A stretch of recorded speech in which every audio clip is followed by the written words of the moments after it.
दोस्तों, सनातन का सूर्य एक बार फिर पश्चिम में भी बड़े शान से निकलता हुआ नजर आ रहा है। ऐसा लगने लगा है कि सनातन हिंदू धर्म का दिव्य प्रकाश पूरे विश्व को इस प्रकार से आलोकित कर रखा है मानो इसने दुनिया में फैली निराशा, हिंसा, असहनशीलता, वर्चस्व और अहंकार रूपी अंधेरा को मिटाने की ठान ली हो। आज सनातन के इस दिव्य पुंज का स्वागत मानव समाज दोनों हाथ फैलाकर करने लगा है।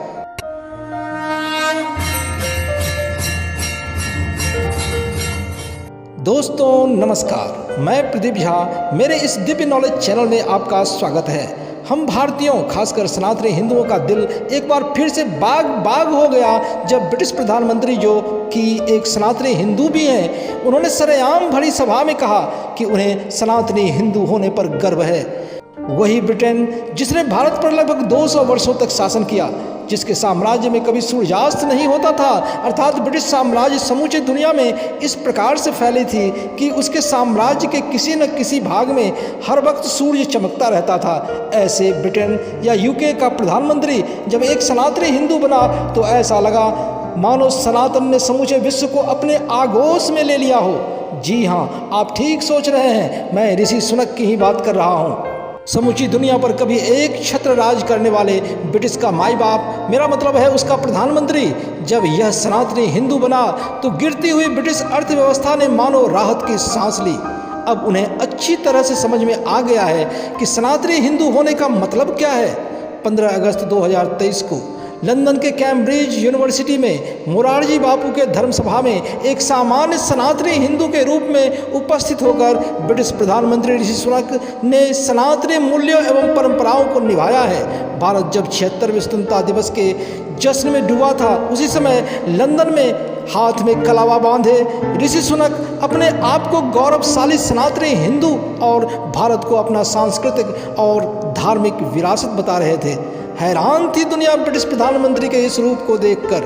ऋषि सुनक ने भरी सभा में बेहिचक और बड़े शान से कहा कि जिस प्रकार मोरारजी बापू के पास बजरंगबली की प्रतिमा है, ठीक उसी प्रकार मेरे 10 डाउनिंग स्ट्रीट ऑफिस में डेस्क पर सुनहरे गणेश जी का प्रतिमा विद्यमान है, जो उन्हें सतत प्रेरणा देते रहते हैं। संसद सदस्य के रूप में गीता पर हाथ रखकर शपथ लेने वाले भारतीय मूल के ब्रिटिश प्रधानमंत्री ऋषि सुनक और उनकी पत्नी को भगवान श्री कृष्ण और गीता के उपदेशों से बहुत प्रेरणा मिली। वे कहते हैं कि जब वे गीता पाठ सुनते हैं या पढ़ते हैं तो उनके अंदर नव ऊर्जा का संचार होता है और मुश्किल से मुश्किल कार्य भी आसान लगने लगता है। ऋषि सुनक जब दिवाली मनाते हैं तो मानो समूचे विश्व में सनातनी संस्कृति की धूम मच जाती है। मोरारजी बापू के आश्रम में जब जाते जाते ऋषि सुनक ने जय सिया राम कहकर सबको नमस्ते किया और विदा लिया, तो उन लोगों के मुंह पर समझ लो तमाचा पड़ा, जो या तो सनातन धर्म और उनके आराध्यों के बारे में नकारात्मकता फैलाते रहते हैं या फिर अनंत काल से चली आ रही सनातन सत्य को स्वीकारने में शर्म महसूस करते हैं। दोस्तों, ऐसा नहीं है कि ब्रिटिश प्रधानमंत्री भारतीय मूल के ऋषि सुनक के द्वारा सनातन धर्म पर गर्व किया जाना सनातन धर्म के लिए कोई बहुत बड़ी उपलब्धि है, बल्कि हमारे लिए ये समझना जरूरी है कि कुछ लोग जो पद और पैसे के अहंकार में अपने आप को सनातनी हिंदू कहने से कतराते हैं, अथवा जिन्हें जय श्री राम, राधे कृष्ण, हर हर महादेव जैसे धार्मिक नारे लगाने में शर्म आती है, उनके लिए ऋषि सुनक के रूप में एक बहुत बड़ा संदेश छुपा हुआ है।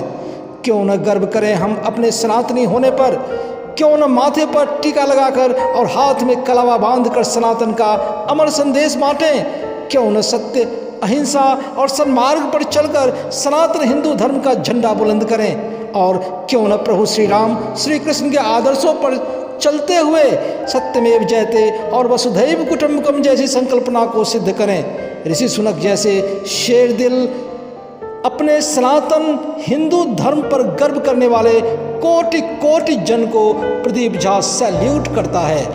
महान सनातन भारतीय संस्कृति और विरासत से संबंधित बातें हमारे आने वाली वीडियोज़ में दी जाएगी, अतः आपसे रिक्वेस्ट है कि आप मेरे इस दिव्य नॉलेज चैनल को सब्सक्राइब कर बेल आइकन ज़रूर दबाएं, जिससे कि आने वाले वीडियोज़ का नोटिफिकेशन आप तक आसानी से पहुंच सके। गर्व से कहो हम हिंदू हैं। जय हिंद, जय जय श्री राम।